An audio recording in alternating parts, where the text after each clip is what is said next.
where he was.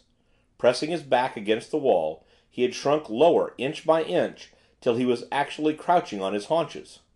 "Lessingham, come, man, what's wrong with you?" Taking him by the shoulder, I shook him with some vigour. My touch had on him the effect of seeming to wake him out of a dream, of restoring him to consciousness as against the nightmare horrors with which he was struggling. He gazed up at me with that look of cunning on his face which one associates with abject terror. "Atherton, is it you? It's all right, quite right, I'm well, very well." As he spoke, he slowly drew himself up till he was standing erect. "Then, in that case, all I can say is that you have a queer way of being very well." He put his hand up to his mouth, as if to hide the trembling of his lips. "It's the pressure of overwork. I've had one or two attacks like this, but it's nothing, only a local lesion." I observed him keenly. To my thinking there was something about him which was very odd indeed. "Only a local lesion? If you take my strongly urged advice you'll get a medical opinion without delay, if you haven't been wise enough to have done so already." "I'll go to day, at once. But I know it's only mental overstrain." "You're sure it's nothing to do with this?" I held out in front of him the photogravure of the beetle.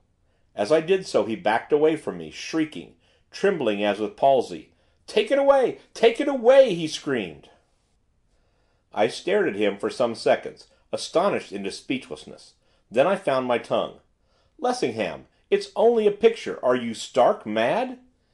He persisted in his ejaculations. "Take it away! Take it away! Tear it up! Burn it!"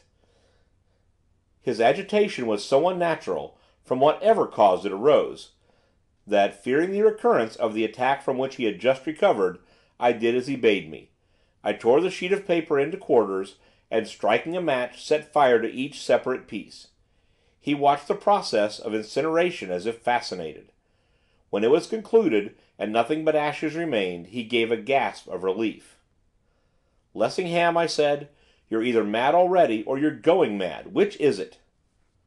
"I think it's neither. I believe I am as sane as you. It's that story of which I was speaking. It seems curious, but I'll tell you all about it some day. As I observed, I think you will find it an interesting instance of a singular survival." He made an obvious effort to become more like his usual self. "It is extremely unfortunate, Atherton, that I should have troubled you with such a display of weakness, especially as I am able to offer you so scant an explanation.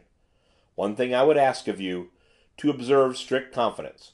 What has taken place has been between ourselves. I am in your hands, but you are my friend. I know I can rely on you not to speak of it to anyone, and, in particular, not to breathe a hint of it to Miss Lindon." "Why, in particular, not to Miss Lindon?" "Can you not guess?" I hunched my shoulder. "If what I guess is what you mean, is not that a cause the more why silence would be unfair to her? It is for me to speak, if for anyone. I shall not fail to do what should be done. Give me your promise that you will not hint a word to her of what you have so unfortunately seen." I gave him the promise he required. There was no more work for me that day. The Apostle, his divagations, his example of the coleoptera, his Arabian friend, these things were as microbes which, acting on a system already predisposed for their reception, produced high fever. I was in a fever of unrest, brain in a whirl, Marjorie, Paul, Isis, Beetle, mesmerism, in delirious jumble. Love's upsetting.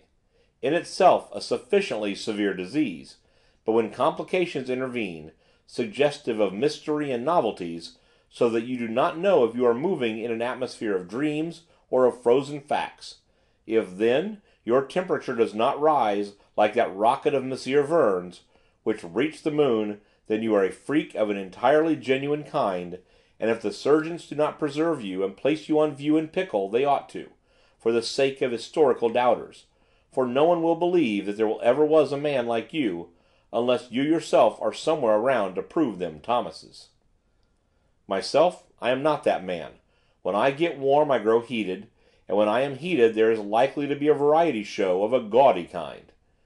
When Paul had gone I tried to think things out, and if I kept on trying something would have happened, so I went on to the river instead. End of chapter 13. Recording by Alan Winterowd, boomcoach.blogspot.com.